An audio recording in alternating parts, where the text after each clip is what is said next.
Okay, it started making noise, so I've turned the heat down a little bit below medium. And you can hear the noise it's making.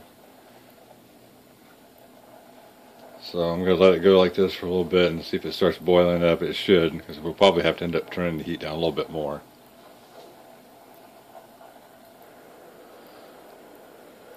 So it's just started bubbling through a little bit, you can see it.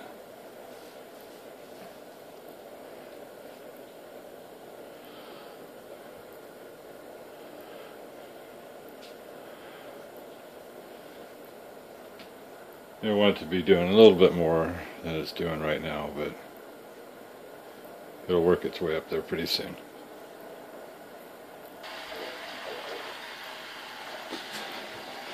Now it's really going to town.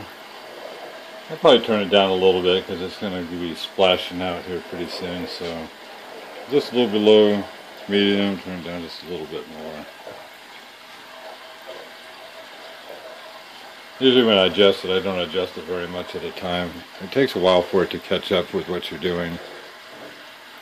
So that's doing its thing. Just got to keep letting it go for a while.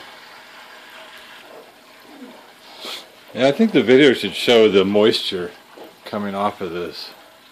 You can see the water vapors coming off. That's what you want. Want to get rid of the water.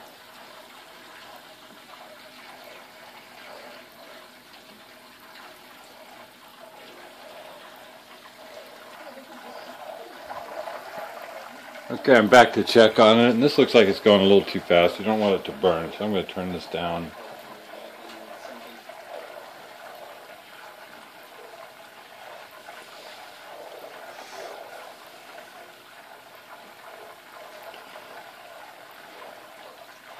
Turn it down about a third of the way down from where it was.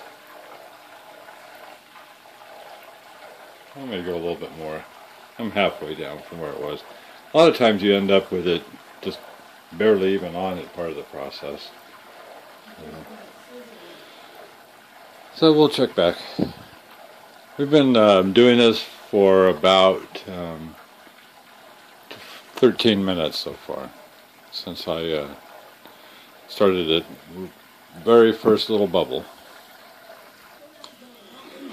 Okay, it's been a couple minutes and it's calmed down some. This looks pretty good here.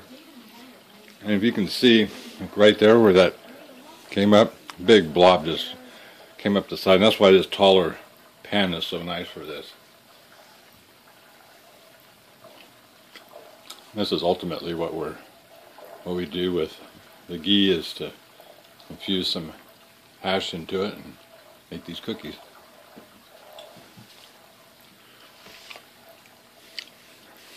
So we're going to let that go until it clears up, and we'll show you what that looks like. Well, it's been on about 30 minutes altogether. I'll just pull this back and see how it's doing. And it hasn't cleared up yet. So we can scoop this out now or later. I'm going to just wait for a little bit.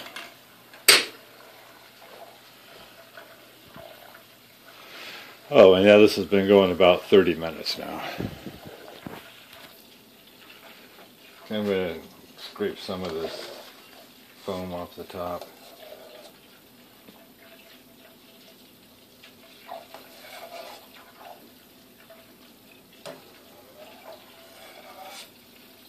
It'll make it easier to see when it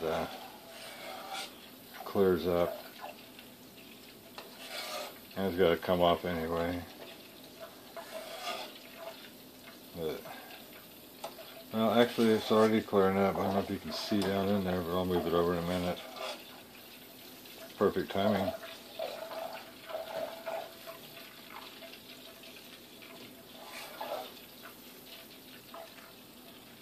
So it's been 40 minutes.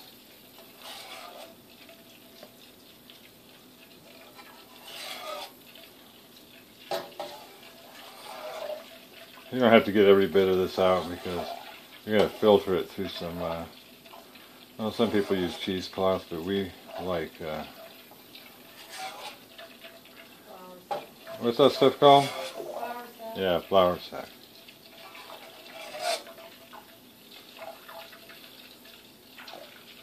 So, let that sit there. I may get some more out of it. Let me zoom in and see.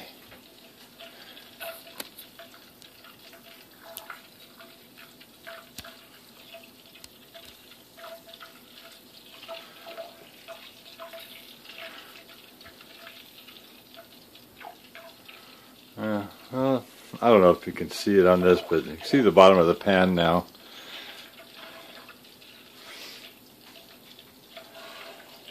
And now what you're doing is you're going to brown, crispify these little parts on the bottom.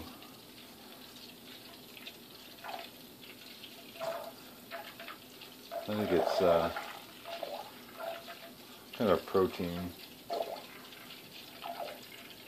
This is the part where you don't want to burn it. You don't want this to go too much. So I'm going to turn this down some more. About as low as it goes right now.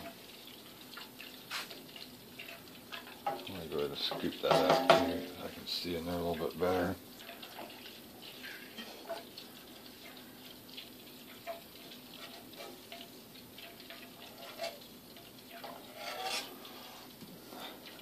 I like this spoon because it has kind of a sharp edge and it's pretty clean for picking this out.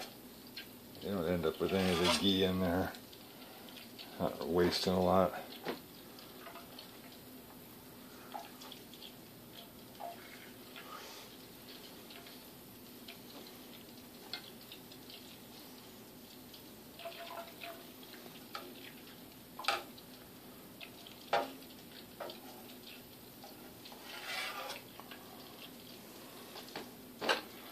I'm going to continue to watch this and I'll turn it off and let it cool.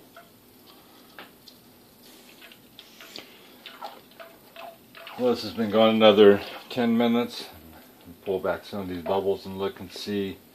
And it doesn't look like there's any like crusty anything growing on the bottom that's turning brown yet. So this isn't quite ready yet. Really good pears though. Go.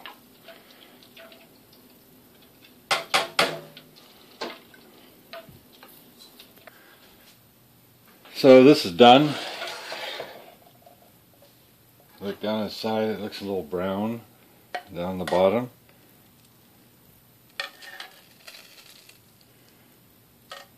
Little chunks formed on the bottom. So it's done. Now it's just time to let it cool. Take it off the burner, set it aside, and get your cheesecloth and your whatever you're going to keep it in ready, and cools down, we'll pour it in there. Okay, here, this is what we keep ours in for the amount we're doing. This is a 1.5 quart Corningware. And this is what the flour sack looks like. Comes in big pieces. And just cut it down to whatever size you want, which is that.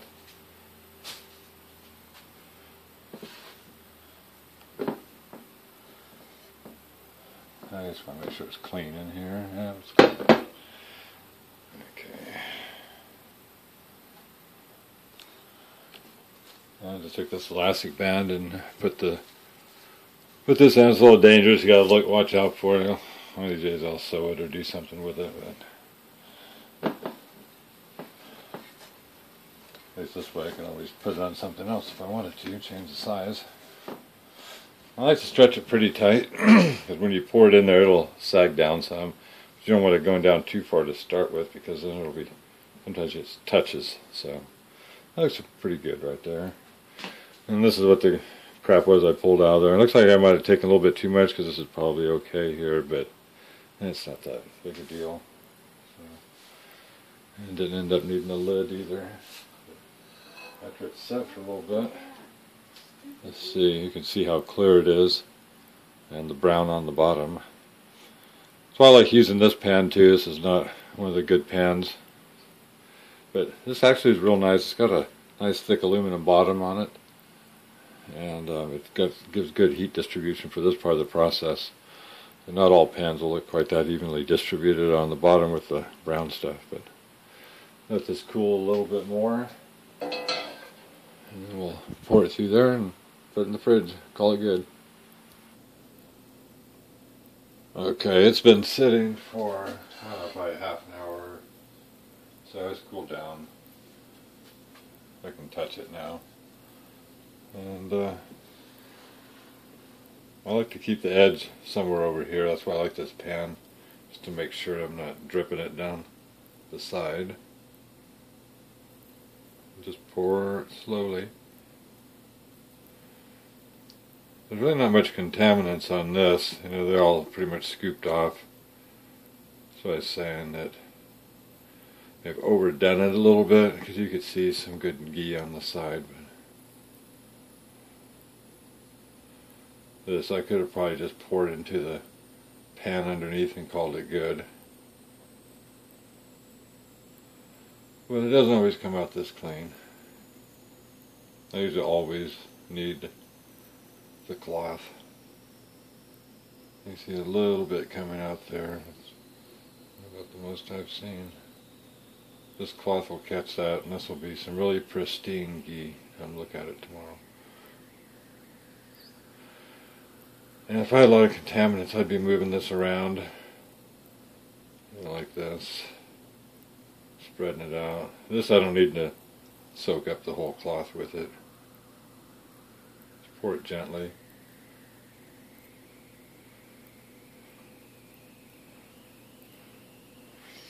See, a lot of it will just stick inside. See that in the pan? All along the bottom here. We won't bother pouring that out. They'll probably catch it, but you know, getting a few extra drops. So basically, you can call it good. You can take that and then you can kind of squeeze it from, if you wanted to. Wouldn't hurt. Otherwise, I'm going to go ahead and just take it loose now. You can let it sit and drip for a while too. You get, you know, every last bit out of it. A lot of times I get help taking this off, because you know it's touched the thing, so I will definitely be wringing this one out.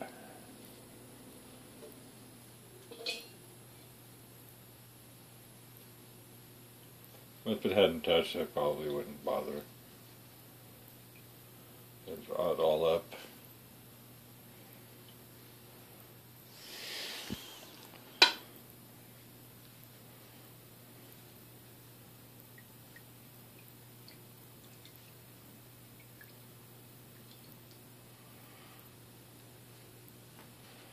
And I suppose you could wash and save these. I buy the flour sack at Sam's Club, and you get a lot for like $10 or $12 or something like that. So it's not that expensive. Just throw it away and get another. So on with the lid and put it in the fridge. You can just slice it up and use it like you would butter.